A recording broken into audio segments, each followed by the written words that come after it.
You have some time to look at questions 1 through 5.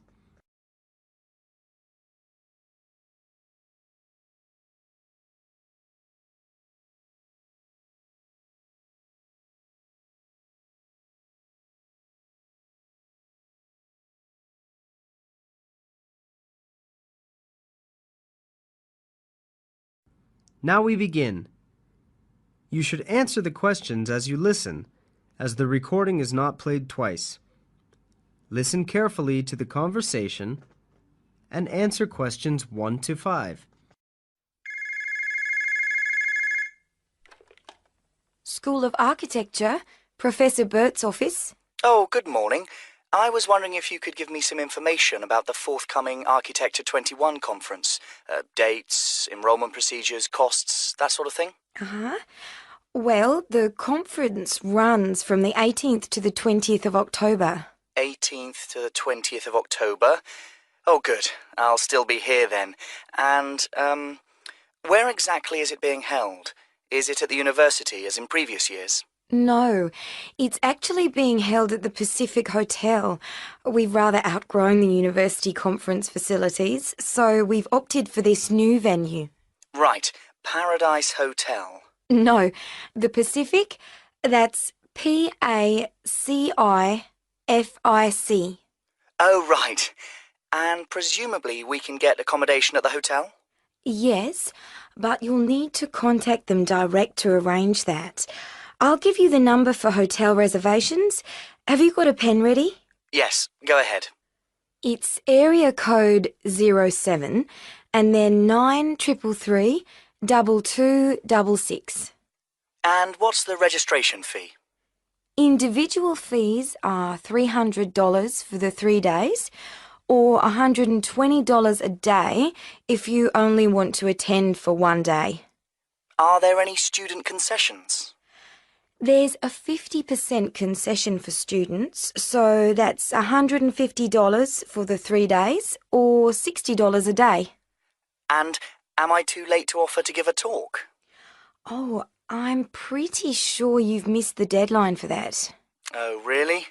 But I've only just arrived here in Australia. Is there any way I could have a paper accepted? Well, you'd need to talk to Professor Bert, the conference organiser. I can put you through if you like. That'd be great. Oh, and can I just check the spelling of his name? Is that B-U-R-T? Yes, that's correct. You have some time to look at questions 6 to 10.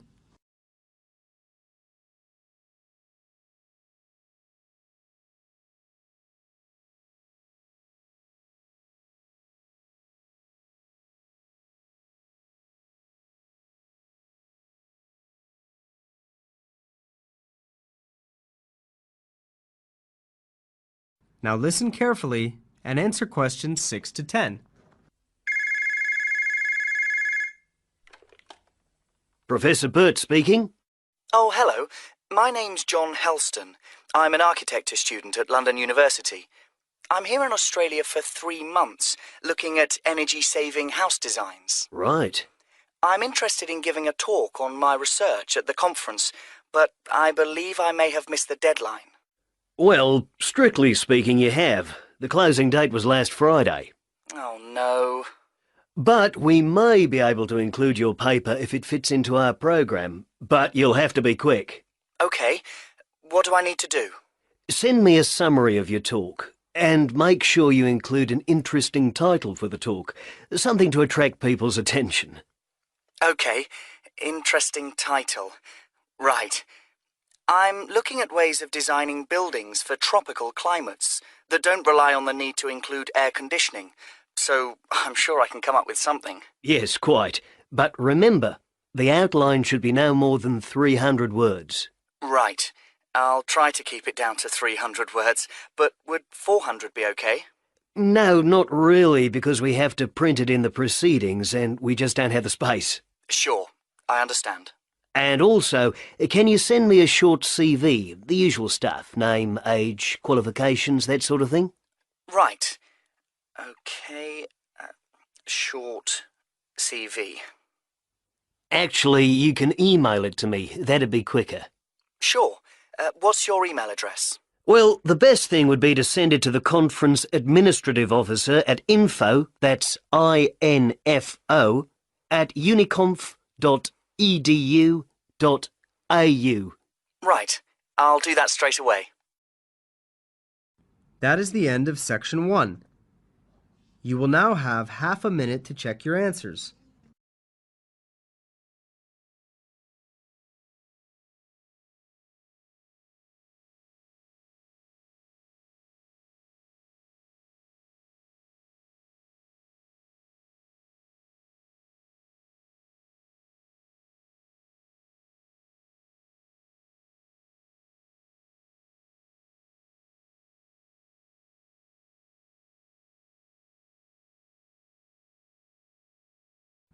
Now turn to Section 2. Section 2. First, you have some time to look at questions 11 to 15.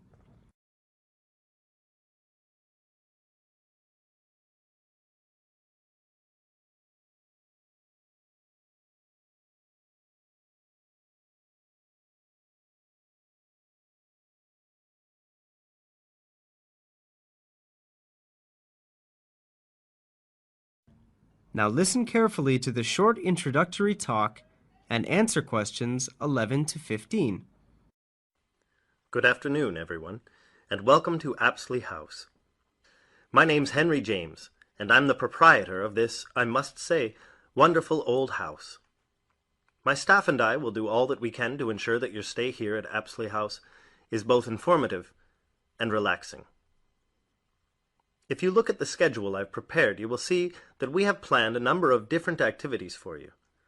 But what I'd like to do today is to introduce the house to you. So let's first deal with the history of the house. Apsley House is known as one of the finest houses in England. It was originally designed and constructed by the Scottish-born architect Robert Adam between the years 1771 and 1778, and from day one was the office of the Duke of Wellington. Back then it was a private house, but in 1987 it opened to the public for the first time. The Duke of Wellington was an avid collector of art, and if you look to the room to your left, can everyone see that all right? Yes? Good. You will see a rather large art gallery.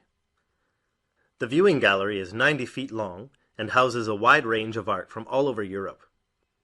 Until recently, the gallery was closed to the public, but I'm pleased to say that it is now open and you are free to visit anytime you wish. If you take a look at the schedule, you will see that I'll be talking to you about the gallery tomorrow after breakfast, so if you're interested in art, please be here by 9 o'clock for the talk. You now have some time to look at questions 16 to 20.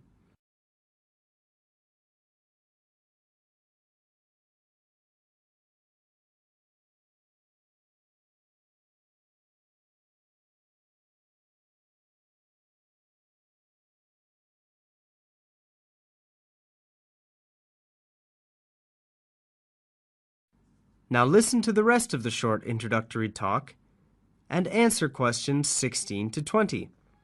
This room here, to your right, is the cafeteria. Breakfast is served from 7:30 to 8:30 a.m., although you can request breakfast in your room if you prefer. The dining hall serves a traditional English breakfast, although vegetarian food is available on request. Just let the kitchen staff know the previous evening. Outside you will find a magnificent garden. A section of the garden was converted into a car park in 1990 to make way for the growing number of visitors.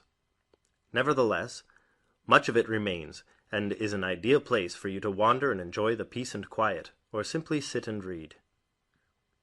There are a lot of animals in the garden, including birds, squirrels, rabbits, and not to forget Felix the cat. Now don't be alarmed if the animals come up to you. They are used to people and very friendly.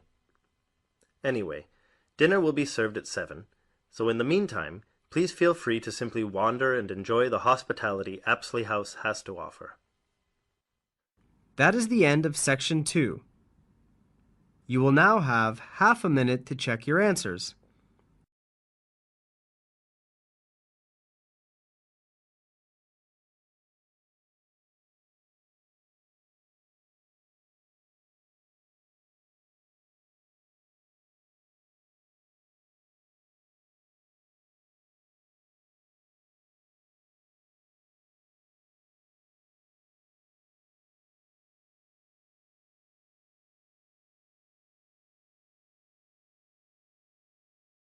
Section 3.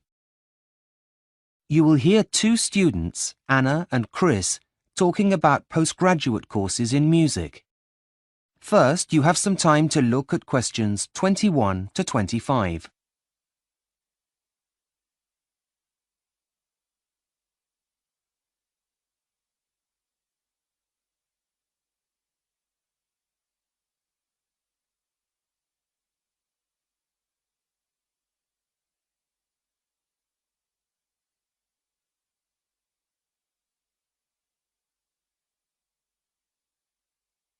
Now listen carefully and answer questions 21 to 25. Hi, Chris. What are you doing here? I thought you were supposed to be revising for your finals in the library. Yeah, well, I decided it was time for a break. I really wasn't being very productive, so thought I'd come and have a coffee and some fresh air to see if that'd help. What are you doing with all those prospectuses? Well, I'm trying to decide which university to apply to for my MA in music. The choice is really overwhelming. Well, that certainly is a big pile of prospectuses. Maybe talking about it will help you at least narrow it down. I've got some time, and to be honest, it'll be a welcome distraction from my dissertation. Great! Thanks, Chris. So far, the universities that appeal the most are the Academy in London, Leeds Conservatory of Contemporary Music, and the Henry Music Institute, which is also in London. I'm not an expert, but wouldn't the Henry Music Institute be the best, as it's the one that everyone's heard of? Well, yes and no. Leeds Conservatory of Contemporary Music is also pretty famous. And although the Academy in London is less well known, they've got some excellent modules on offer. But still, it's always good to have a well-known name on your CV, even if Leeds Conservatory of Contemporary Music and the Academy in London are good. What about the entry requirements? That might help you to make a decision. Well, funny you should say that, as I was just looking at them. The Academy in London requires an audition, as does the Henry Music Institute. Leeds Conservatory of Contemporary Music doesn't? No, they want candidates to compose a piece of music instead, before attending an interview. Don't the others require you to do that? Compose, that is. No, the others ask you to write an assignment, stating why you want to join the course first of all. But if I pass that stage, then I'll also have to attend a face-to-face interview, like the other two places, with the head of school. Assuming that goes okay, then I'll be accepted onto the course. Right. Sounds tough. I know, but I suppose it's for a master's degree, so I wasn't expecting it to be easy. What about the fees? Are they all the same? Well, surprisingly, the fee structures are very different. Why's that? I really don't know. But, for example, the Henry Music Institute is the most expensive, at £8,000 a year. Next comes the Academy in London, and the cheapest is Leeds Conservatory of Contemporary Music. How much are they exactly? Well, for a full-time course lasting 1 year, it's £7,000 at the Academy in London and £6,000 at Leeds Conservatory of Contemporary Music. OK. Well, what other expenses do you have to take into consideration? Like train fares, for example. If you're going to be travelling home and back during the holidays, that's got to be a factor. I'm not worried about that. Though insurance is an added cost, as I'll need to make sure my instrument is covered. However, all of them require me to send in a cheque for the charges for applying before they'll process my application. Is that normal? Apparently. Can I have a look? Yes, of course. Here you are. What is it? Well, I think you might have a problem. Why? What is it? Well, it says here that the deadline is January the 9th. That's next week. Where? let me see. Oh, you're right. Which prospectus is this? The Henry Music Institute. Oh, no. What am I going to do? Make your decision now. Is the closing date the same for all of them? Let's check. Look here. Leeds Conservatory of Contemporary Music is on the 19th, but the Academy in London isn't until the 30th of this month. OK, I'd better hurry up and make a decision. Before you hear the rest of the conversation, you have some time to look at questions 26 to 30.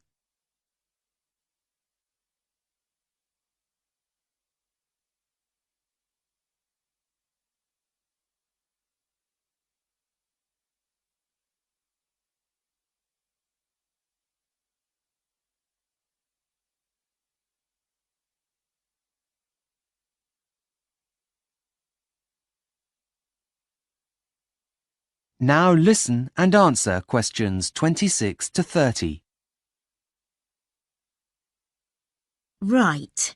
Now, apart from those three colleges, I also wanted to have a quick flick through Northdown colleges and the one from the James Academy of Music. Look, here it is. Facilities at Northdown College. What does it say? Well, it has a library with a dedicated historical research section that's world famous. That's all very interesting, but it's not going to make me go there. OK. The Academy in London has 4 campuses all around central London. They all have large common rooms, and there's one 24-hour cafeteria at the biggest site. That's nice, but for me, the most important thing is somewhere to practice. Yes, of course. Right, now, where did I see it? OK, here it is. Look, now this is good. Leeds Conservatory of Contemporary Music has over 100 teaching and practice studios. What a luxury! Here there are only 10, and it's really difficult to find one empty, so I often have to play in the gardens. Oh dear. Anyway, that's the past, and this place looks great. Well, what about the Henry Music Institute? Look, there's a new suite with the latest that technology has to offer, and a small museum dedicated to the history of music. That's really impressive. I don't think I'm really that interested in using computers while making music, so that's not a selling point, really. But look, this place is interesting. The James Academy of Music. It comes recommended by lots of people in the music industry. And all of its courses have a business element, as well as having a professional studio for recording albums. Wow, that sounds really cutting edge. So, are you any closer to making a decision now? That is the end of section 3. You now have half a minute to check your answers.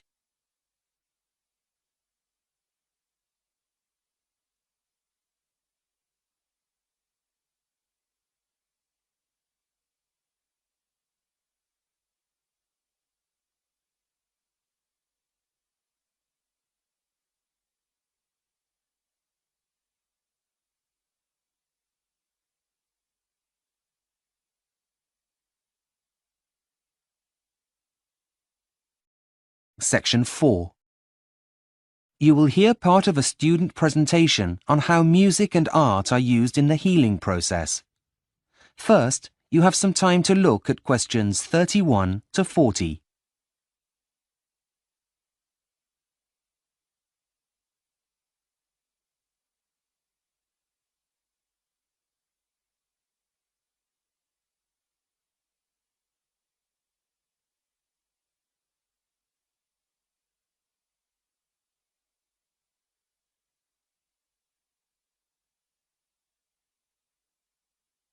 Now listen carefully and answer questions 31 to 40. Hello everyone. Before we continue with our lectures on the history of music and art, We'll be listening to Michael's presentation on how music and art are being used to help with the healing process in the 21st century. Michael, are you ready to begin? Yes, I think so. Thanks, Professor. Right, good morning all.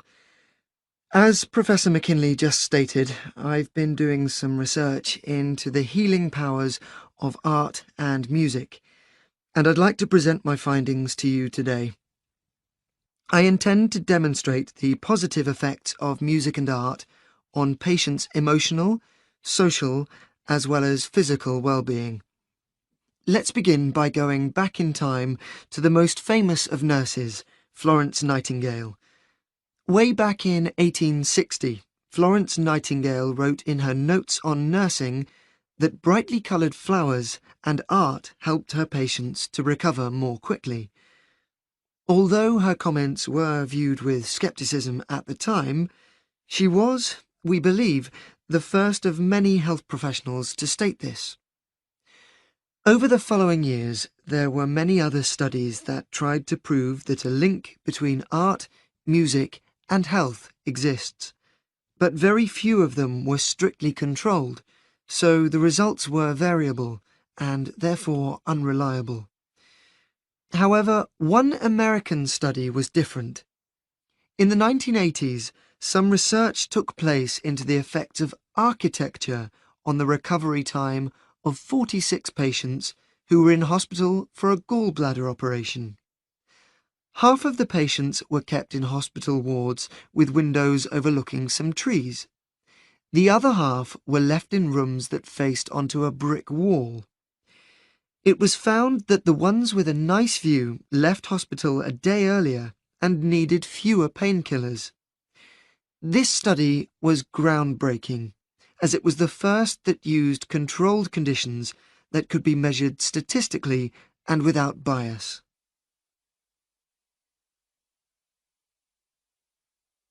Now I'd like to bring you up to date and take a closer comparative look at 3 research projects on 3 very different types of patient. The first monitored the health of unborn babies. In the study, which took place at a hospital in London, babies were played live music and their heart rates were monitored. A healthy baby's heart would beat around 110 to 160 times a minute, but researchers found that their heart rate increased by up to 15 beats a minute on average without the mother's pulse changing. This is a good sign that the baby is healthy. In addition, the mothers that took part in the survey also said they felt more relaxed. Another study looked at cancer patients who were visiting as day patients to receive their chemotherapy treatments. They were treated in a room that had artistic pictures hanging on the wall. The pictures were changed each week so that the patients would not have to look at the same ones week after week. When questioned afterwards, patients said that they felt less pain because the images helped take their mind off the treatment they were receiving. They also noted general improvements in their well-being. Finally, the last study analysed the treatment of a group of elderly patients who were in hospital to have a hip replacement operation, and so they needed to stay for around 10 to 14 days. The researchers played them 30-minute tracks of soothing classical music, but not every day, and then monitored their progress using a questionnaire. When asked to rate how they felt both with and without music, the patients consistently stated that they felt less anxious on the days when they had the music playing. There was a second, unexpected but completely understandable result from the research. The staff liked the music so much that they said they too felt happier and that they would be less likely to leave the hospital for a job elsewhere if it were to continue. Now that has to be a good thing, which will also have a positive effect on the quality of the treatment patients receive. In conclusion, I'd like to bring to your... That is the end of section 4. You now have half a minute to check your answers.